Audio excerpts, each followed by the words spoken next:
Hi friends, welcome to our channel. Today special.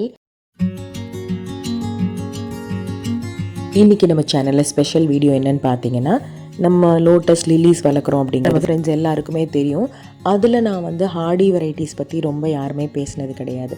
ஏன்னா எல்லோரும் Hardy ரொம்ப கஷ்டம் பூக்கிறது, ட்ராபிக்கல் அப்படிங்கிறது தினமுமே பூக்கக்கூடியது. பட் இது ஒரு குறிப்பிட்ட சீசனில் நல்ல டேக் கேர் பண்ணோம் அப்படின்னா நல்லா பூக்கும். இந்த வாட்டர் லில்லியோட பேர் சியாம் ஆம்பர். நான் வாங்கி ஒரு 2 மந்த்லேயே பூத்துருச்சுங்க. பட் என்னென்னா இவங்களுக்கு கொஞ்சம் ஸ்பெஷலான கவனிப்பு தேவைப்படும். நம்ம நார்மல் லில்லிஸ் மாதிரி கிடையாது. பொதுவாகவே நம்ம எல்லாருமே வாட்டர் லில்லிஸ், லோட்டஸ், அப்புறம் இந்த வெரைட்டி எல்லாத்துக்குமே ஒரே ஃபார்முலா கண்டிப்பாக கிடையாதுங்க. பாருங்கள் இதோட லீஃப் எப்படி இருக்குன்னு சொல்லிட்டு. நம்ம நார்மல் வாட்டர் லில்லியை நம்ம கட் பண்ணிடலாம். பட் இது கையில் அவ்வளோ சீக்கிரம் கட் பண்ண முடியாது.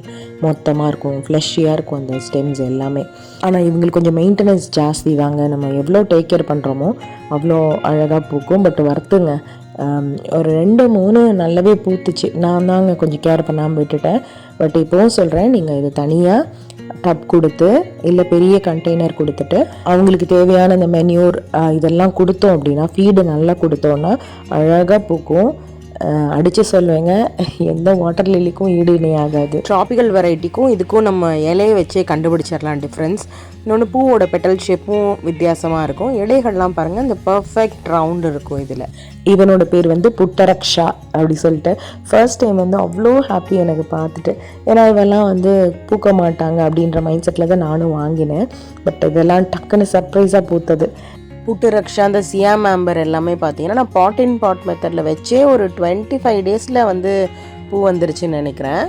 எவ்வளோ அழகு பாருங்களேன். எவ்வளோ நாள் வேணாலும் காத்திருக்கலாம் இவங்களுக்காக. பட் நம்ம கரெக்டான மெத்தடில் பிளான்டிங் பண்ணிட்டு ஃபீட் கொடுத்தோம் அப்படின்னா அடிக்கடி பார்க்கலாம். நான் இனிமேல் தான் இந்த ஸ்டெப்ஸ்லாம் எடுக்க போகிறேன். எனக்கு இடம் இல்லாமல் தான் எல்லாமே ஒரே பாட்டில் போட்டு வச்சுருந்தேன். ஸோ இப்போ தாங்க ரீசெண்டாக தான் இதை ரீபாட் பண்ணினேன். ஹார்டியில் இன்னொரு 8 வெரைட்டி இருக்குங்க நம்மக்கிட்ட. திடீர்னு ஒரு நாள் பார்த்தா பூத்துருக்கு. நான் சொல்லுவேன் இல்லைங்களா, அடிக்கடி எனக்கு இந்த மாதிரி ஒரு சர்ப்ரைசஸ் யார் கொடுக்குறாங்களோ இல்லையோ நம்ம தோட்டத்தில் எனக்கு அடிக்கடி கிடைக்கும். ஒன்ஸ் இது பூக்க ஆரம்பிச்சிருச்சுன்னா ஒரு 4 to 5 ஃப்ளவர்ஸ் வந்துடும் மந்த்லி. இது 3rd டே அன்னைக்கு நான் எடுத்தது. பட் அதே மாதிரியே கொஞ்சம் லைட்டாக ஃபேட் மட்டும் ஆனதுலேயே பட் ரொம்ப அழகாக இருந்ததுங்க. இப்போ நீங்கள் பார்த்துட்டு இருக்கிறதுக்கு பேர் பின்வாரி அப்படி சொல்லிட்டு. இதோட லீஃப்க்கு பின்னாடி கொஞ்சம் வேரிகேஷன் இருந்தது. அப்புறம் ஒரு ரெட் ஷேடும் இருந்தது. நான் டபுள் கலராக இருக்குமோ அப்படின்னு நான் கெஸ் பண்ணினேன். என்ன ஆரம்பத்தில் நான் ரொம்ப விட்டுட்டேங்க. ஏன்னா எனக்கு தெரியாது இதுக்கு என்ன மாதிரி ஃபீட் கொடுக்கணும். ஏன்னா யாரும் அந்த அளவுக்கு கைட் பண்ணலை. நம்மக்கிட்ட இதுலேயே ஒயிட் இருக்குது, பிங்க் இருக்குது. ஸோ இனிமேல் ஒன்றுனா பூக்கிறதுக்கு ரெடி ஆகிடும். நீங்களும் காத்துட்ருங்க. அப்புறம் நிறைய பேர் சப்ஸ்கிரைப் பண்ணாமல் பார்த்துட்ருக்கீங்க. ப்ளீஸ் சப்ஸ்கிரைப் பண்ணிக்கோங்க. இன்னும் இன்ட்ரெஸ்டிங்கான வீடியோஸ் உங்களுக்காக கொடுக்கறதுக்காக நான் ட்ரை பண்ணுறேன். உங்களுக்கு இந்த வீடியோ யூஸ்ஃபுல்லாக இருந்ததுன்னா லைக் பண்ணிக்கோங்க. இல்லை உங்கள் ஃப்ரெண்ட்ஸ் அண்ட் ஃபேமிலிக்கு தேவைப்பட்டுச்சுன்னா ஷேர் பண்ணுங்கள். மறக்காமல் சப்ஸ்கிரைப் பண்ணிக்கோங்க. இவ்வளோ நேரம் பொறுமையாக பார்த்ததுக்கு ரொம்ப நன்றிங்க. தேங்க்ஸ் ஃபார் வாட்சிங்.